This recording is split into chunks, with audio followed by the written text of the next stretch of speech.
इस एक fantastic video में आप सभी का स्वागत है। आपको सामने ही कंसेप्ट दिख रहा होगा हमारा आज का, दैट इज टी टेस्ट। ये वीडियो को शुरू से लेके एंड तक देखते रहो, क्योंकि ये वीडियो को देखने वाला कोई भी स्टूडेंट टी टेस्ट को बड़े आसानी से समझ सकता है।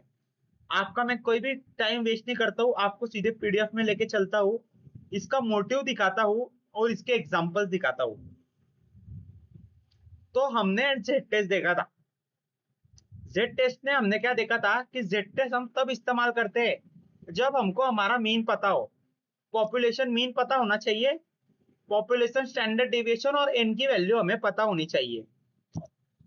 वैसे पॉपुलेशन मीन इतना जरूरी नहीं होता है, population standard deviation must important है और एन की वैल्यू 30 से ज्यादा होनी चाहिए। लेकिन हमेशा क्वेश्चन ऐसा नहीं आता है। टी टेस्ट को हमको तब इस्तेमाल करना पड़ता है जब हमको पता नहीं होता है कि हमारा पॉपुलेशन स्टैंडर्ड डिविएशन क्या है, तब जाके हम इस्तेमाल करेंगे टी टेस्ट। और एन की वैल्यू अगर छोटी होती है या इक्वल टू होती है 30 के, तो अब इस्तेमाल करते हैं हमारा टी टेस्ट। आई होप आपको डेफिनेशन समझ में आई होंगी। और इसमें एक फॉर्मूला होता है टी टेस्ट के अंदर, जो कि कुछ इस प्रकार से दिखता है।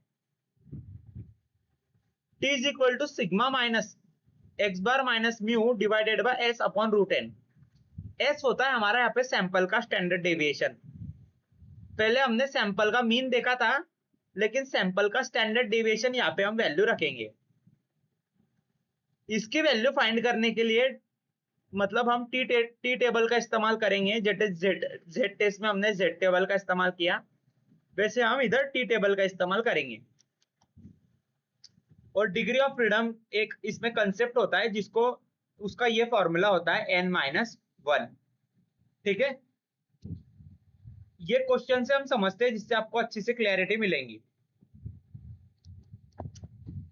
पॉपुलेशन में देखा जाता है कि जो मीन होता है आईक्यू का, वो 100 निकलता है। कितना निकलता है? 100। एक रिसर्चों की टीम देखती है, एक मेडिसिन लगा के लोगों को मेडिसिन देती है, वो लोगों को ये चेक करने के लिए कि जो मेडिसिन का जो इफेक्ट है वो पॉजिटिव हुआ है कि नेगेटिव हुआ है, या उसका कोई इफेक्ट ही नहीं हुआ है। तो फिर से बोलने से तो कुछ नहीं होगा ना। तो वो क्या करते हैं, 30 लोगों को लेके आते हैं, 30 पार्टिसिपेंट को लेके आते हैं और उनका मेडिसिन देते हैं उनको, और बाद में उनका इंटेलिजेंस चेक करते हैं, तो उनको मिलता है उनका मीन 140 सैंपल मीन मिलता है। और उसी सैंपल का जो स्टैंडर्ड डिविएशन मिलता है वो मिलता है 20। ये क्वेश्चन हमको बोल रहा है कि मेडिकेशन देने के बाद क्या सच में इंटेलिजेंस में इंक्रीज होता है या नहीं होता है। जो भी हमारा गिवन डेटा था हम इसे लिख लेंगे। ये लिख लिया, सिग्निफिकेंट वैल्यू और हमको कॉन्फिडेंस इंटरवल दिया है। ठीक है, अब मैंने नल हाइपोथेसिस को और अल्टरनेट हाइपोथेसिस को कैसे डिफाइन किया, इसे समझने से पहले आप इसे देख लो। जो भी मैं अभी रेक्टेंगल में बना रहा हूं, इसे आप देख लो। कोई भी टेस्ट करने से पहले उसके दो टाइप होते हैं। पहला होता है हमारा टू टेल टेस्ट और दूसरा होता है हमारा one tail test. One tail test के अंदर हमारे दो टेस्ट आते हैं, राइट टेल टेस्ट और left tail test. Two tail test के अंदर हम नॉट इक्वल टू इस्तेमाल करते हैं, जबकि हम राइट टेल टेस्ट के अंदर ग्रेटर देन सिंबल इस्तेमाल करते हैं, और लेफ्ट टेल टेस्ट के अंदर हम लेस देन सिंबल इस्तेमाल करते हैं। इसको और अच्छे से समझाने के लिए आपको मैं विजुअल में दिखाता हूं। मान के चलो आप डेटा साइंटिस्ट बन चुके हो, आप एक कंपनी में हो, आप एक क्लाइंट से मिलते हो, आपको एक डेटा सेट देता है। ये डेटा सेट है, ये डेटा सेट सेल्स का डेटा सेट होता है, सेल का। आपका क्लाइंट आपको बोलता है सर ये लो डेटा सेट, और मुझे बताओ कि मेरे सेल्स में इंक्रीज हुई है कि गिरावट आई है, मेरे सेल्स बढ़े हैं कि मेरे सेल्स कम हुए। आपने उनका डेटा लिया, उसको एनालाइज किया और कुछ तो रिजल्ट आया। मैं अभी नहीं बोलूंगा कि रिजल्ट बड़ा कि रिजल्ट छोटा, मैं बोलूंगा कुछ तो रिजल्ट आया। लेकिन मुझे एक बात बताओ कि आपको उसने बोला क्या था? उसने आपको बोला था कि मुझे बताओ कि सेल्स में बढ़ोतरी हुई है कि गिरावतरी आई है। ये हो गया हमारा टोटल टेस्ट, ये हो गया हमारा टोटल टेस्ट। अगर तो आपको वो सिर्फ बोलता था कि मुझे बताओ कि सेल्स में इंक्रीज हुआ है कि नहीं, ये हो जाता था राइट टेल टेस्ट। अगर वो आपको बोलता था कि मुझे बताओ कि सेल्स में गिरावट आई है क्या, तो ये हो जाता था लेफ्ट टेल टेस्ट। अब इसके सिंबल्स को कैसे रिप्रेजेंट किया जाता है मैं आपको ये भी बताता हूं। ये अभी फोड़ देता हूं मैं, ये रफ कर देता हूं। मान के चलो उसके जो पहले सेल्स हुए थे उनकी कंपनी के, उनके जो सेल्स हुए थे पहले वो हुए थे 100। अब आपको वो डेटा देता है और आपको बोलता है कि मुझे बताओ कि जो मेरी न्यू सेल्स हुई है वो बड़ी है कि बड़ी है कि छोटी है। तो आप क्या करेंगे, यहाँ पे नॉट इक्वल टू साइन लगाएंगे। कैसे? वो आपको क्या बोल रहा है कि मेरी जो सेल्स है वो घटी है, यानी कि 100 से कम है, ये हुआ है, या 100 से बड़ा है, मुझे ये बताओ। अब इसका मतलब भी तो यही हुआ, जो n s equal to not equal to मैंने 100 लिया, इसका मतलब भी तो यही हुआ ना कि एक तो 100 से कम हो सकता है, एक तो 100 से ज्यादा हो सकता है, लेकिन 100 के बराबर नहीं हो सकता है। आपको कभी भी ऐसा क्वेश्चन आए जिसमें आपको दोनों डायरेक्शन में चेक करना है, ऊपर भी और नीचे भी, दाएं भी और बाएं भी, तब आप टू टेल्स का इस्तेमाल करेंगे। अब देखते हैं राइट टेल टेस्ट क्या होता है। अगर आपके जो पहले सेल्स हुए थे वो हुए थे 100, आपको उसने बोला कि जो सेल्स है वो बड़ी है क्या, वो बताओ। तो जो न्यू सेल्स आएंगी, जो न्यू सेल्स आएंगी मेरी,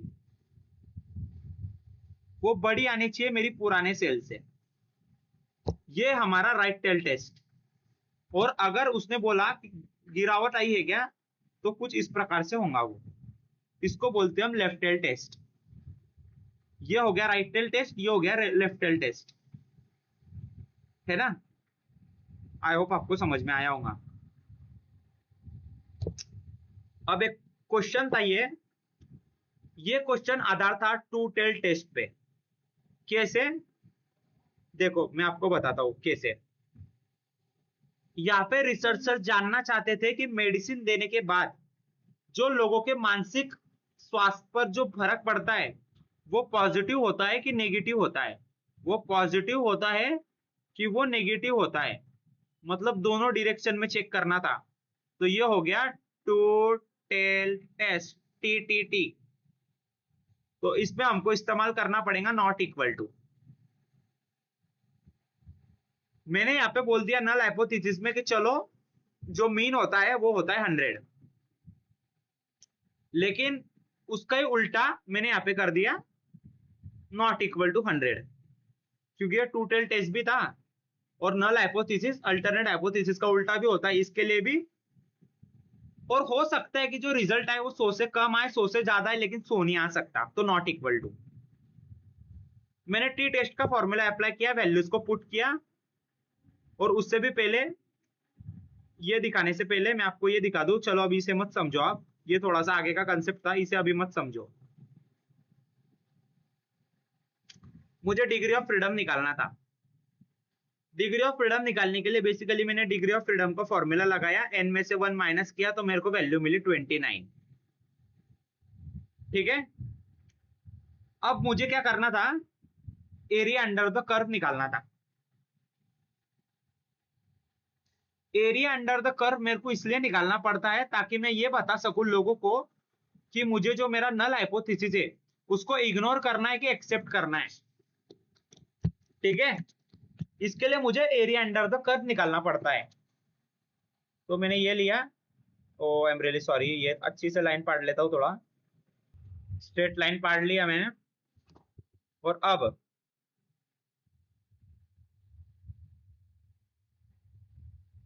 कुछ इस प्रकार,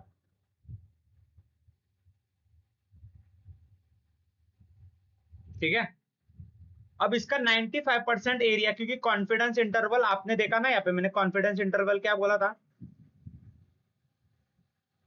सिग्निफिकेंस की वैल्यू 0.05, तो कॉन्फिडेंस इंटरवल हो गया हमारा 95। तो 95 कॉन्फिडेंस इंटरवल मतलब क्या, ये रीजन जरा सा छोटा करना है मुझे बस। ये देखो 95 कॉन्फिडेंस इंटरवल मतलब ये रीजन, ये पूरा का पूरा जो आपका रीजन होता है ये होता है हमारा कॉन्फिडेंस इंटरवल, जो कि कितना है 95।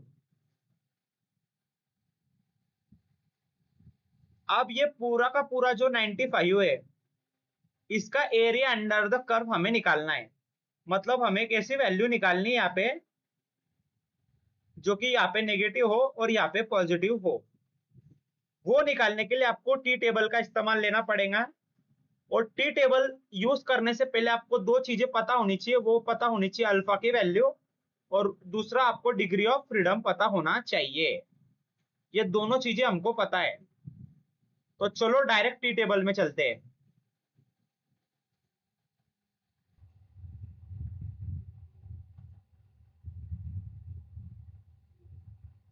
ये टी टेबल में मैं आ चुका हूं।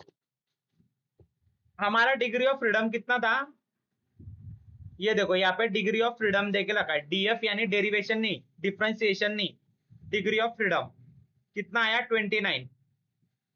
अब ये वैल्यू में से कोई तो भी अपनी वैल्यू होगी, तो इसलिए हमको चेक करना है कि हमारा अल्फा कितना है। तो अल्फा हमारा था 0.05, और ये टू टेल टेस्ट के लिए था। 0.5 में 29 हुआ हमारा ये 0.025 तो हमारा एरिया अंडर द कर्व निकला 0.045, और यहाँ पे प्लस में आया 2.045। ठीक है, अब हम टी की वैल्यू निकालेंगे।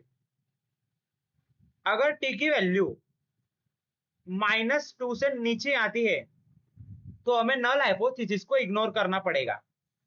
और अगर हमारी टी की वैल्यू +2 से बड़ी आती है तो भी हमको इग्नोर करना पड़ेगा नल हाइपोथेसिस को। हम नल हाइपोथेसिस को तभी इग्नोर करेंगे जब वो एरिया अंडर द कर्व के बीच में आए, -2 से +2 के बीच में आए। तो मैं यहाँ पे टी की वैल्यू निकालता हूं, और मुझे टी की वैल्यू मिलती है 10.95, जो कि ऑब्वियस सी बात है इधर थी। इसको रफ किया, जो मेरी वैल्यू थी टू की, आई मीन टी की, जो मेरी टी की वैल्यू थी वो इसको पार करके जा रही थी, वो यहाँ पे आ रही थी, यहाँ पे। इसका मतलब मुझे जो नल हाइपोथेसिस है उसको इग्नोर करना पड़ेगा। नल हाइपोथेसिस का क्या बोलना था, नल हाइपोथेसिस बोल रहा था कि जो मीन आएगा इंटेलिजेंस का, जो मीन आएगा इंटेलिजेंस का वो इक्वल टू 100 आएगा। ये जो बोल रहा है नल हाइपोथेसिस, ये झूठ बोल रहा है, क्योंकि हमने टेस्ट से देख लिया है कि वो एरिया अंडर द कर्व को पार करके जा रहा था। मैंने आपको अभी थोड़ी देर पहले बताया, क्योंकि वो टी की वैल्यू एरिया अंडर कर्व से बाहर +2 से ज्यादा चल गई, तो हमको रिजेक्ट करना पड़ा नल हाइपोथेसिस को।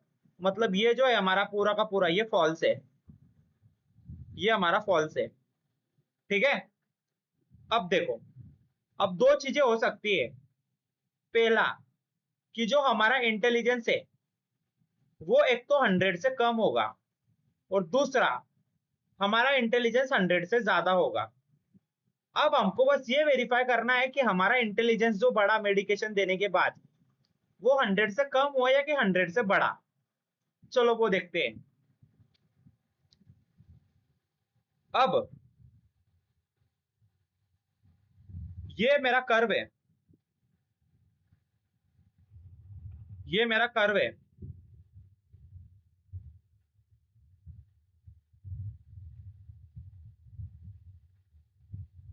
ठीक है, और ये फिर से मैं यहाँ पे आपके एक अच्छे के लिए बोल दूं कि ये 95% हमारा एरिया था। अब जो हमारा मीन होता है वो एकदम सेंटर में होता है। मीन कितना था 100। एरिया अंडर द कर्व यहाँ पे था +2.45 लिखता हूं मैं। लेकिन जो मेरे को टी की वैल्यू मिली वो इससे आगे मिली। जो मेरी टी की वैल्यू मिली वो मेरे को इससे आगे मिली, डेट इज 10। अब नो डाउट कि यहां पे जो वैल्यू होगी वो 100 से बड़ी ही होगी। मेरी जो इंटरप्रिटेशन की जो बात है वो सही है कि गलत है, मुझे बताओ। हमारी टी की वैल्यू कहां पे आई? समथिंग यहाँ पे आई। आप कहां पे भी ले सकते हो, लेकिन आपको ये गारंटी थी कि टी की वैल्यू ये जो मैं कर्सर है अभी उससे बड़ी थी। टी की वैल्यू यहाँ पे कहां पे थी? और टी की वैल्यू में यहाँ पे टी की वैल्यू होंगी जहां पे, वहां पे जो वैल्यू होगी वो 100 से ज्यादा ही होगी। इसका मतलब जो मीन है मेरा आईक्यू का वो 100 से बड़ा होगा। दैट्स वाई बोलते हैं कि मेडिकेशन लेने के बाद हमारा जो इंटेलिजेंस का स्तर है वो बढ़ा, वो 100 से बढ़ा गया। टी 100 से बड़ा नहीं था, लेकिन टी जहां पे था उधर 100 से बड़ी वैल्यू थी। आप जैसे आपको रियल लाइफ एग्जांपल देता हूं। एक इंसान है जो खुद कुछ भी बड़ा नहीं है, उसको कुछ भी पता नहीं है। जैसे एंड्रयू कार्नेगी का एकदम बेस्ट उदाहरण देता हूं मैं आपको, एकदम रियल लाइफ एग्जांपल देता हूं आपको। क्या उदाहरण मिला मेरे को, वाह। देखो, जैसे समझो आप, एंड्रयू कार्नेगी ने कुछ भी एजुकेशन नहीं किया था, जीरो एजुकेशन। आप यूट्यूब पे, आप गूगल पे सर्च करके देखो एंड्रयू कार्नेगी कौन थे, is the richest man in the past. उनके पास एजुकेशन नहीं था, लेकिन वो जहां पे थे वहां पे पढ़े लिखे लोग थे। समझ में आया आपको मैं क्या बोल रहा हूं? वो खुद पढ़े लिखे नहीं थे, लेकिन वो जहां पे रहते थे वहां पे पढ़े लिखे लोगों से काम कराना उन्हें आता था। इसके वजह से वो उनसे भी ज्यादा अमीर बन गए जो कि पढ़े लिखे लोग थे। अब ये 100 को अब पढ़े लिखे लोग समझो, और अगर आप टी को और 100 को कंपेयर करते तो आपको साफ साफ नजर देगा कि 100 बड़ा है, टी छोटा है। लेकिन टी जहां पे रहता था उसके नीचे जो लोग रहते थे वो 100 से बहुत ही बड़े थे। क्योंकि टी उनके साथ रहता था तो टी उनसे भी ज्यादा अमीर बन गया। मतलब टी 100 से भी बड़ा हुआ। समझा? मेरी रियल लाइफ एग्जांपल दिया आपको। टी 100 से बड़ा नहीं था, लेकिन टी जहां रहता था उसके नीचे जो वैल्यूज थी वो 100 से बड़ी थी। इसके वजह से इनडायरेक्टली जो टी था वो 100 से बड़ा हो गया। उसका जो मीन था वो 100 से बड़ा हो गया। दैट्स वाई मेडिकेशन देने के बाद जो यहाँ पे डोज है वो इंक्रीज होंगे। मतलब डोज देने के बाद इंक्रीज होगा हमारा इंटेलिजेंस का स्तर। मुझे भी बताओ कहाँ ये मिलती है मेडिसिन, हम भी इसको लेंगे। तो गाइस यही था आज की वीडियो में। मेरा ये मोटिव था कि आपको मैं टी टेस्ट समझाऊं कि उसको कैसे हम इस्तेमाल करते हैं। अगर आपको कोई भी डाउट आए तो वीडियो को फिर से देखो। अगर नहीं कोई कॉन्सेप्ट आपको स्टक कर रहा है तो आप कमेंट सेक्शन में तो मेरे से वैसे पूछ सकते हो। जीमेल लिंक डाल के रखी मैंने, उस पर आप मुझे जीमेल कर सकते हो। कोई सर्विस में इंप्रूवमेंट चाहिए, प्रोडक्ट्स में इंप्रूवमेंट चाहिए, प्रोडक्ट्स यानी वीडियोस, तो आप मुझे बता सकते हो। ये थोड़ी सी टेक्नोलॉजी की कमी होने की वजह से मेरे पास, मैं उसे इस्तेमाल नहीं कर पा रहा हूँ, गरीब है वैसे। सो क्या है, दैट्स वाई मैं इस पे इस्तेमाल कर रहा हूँ। हम मिलते हैं अगले वीडियो में। थोड़े दिन से मैं ट्राई करूंगा कि मैं व्हाइट बोर्ड पे भी आपको पढ़ाऊँ। वो व्हाइट बोर्ड आते हैं जिसपे भी मैं आपको पढ़ाऊँ, कि मैं यहाँ पे लिखूं और सामने दिख जाए। मैं कोशिश करूंगा जल्द से जल्द लाने की और आगे के कंसेप्ट बेसिक पढ़ाने की। हम मिलते हैं अगले वीडियो में, तब तक के लिए बाय बाय।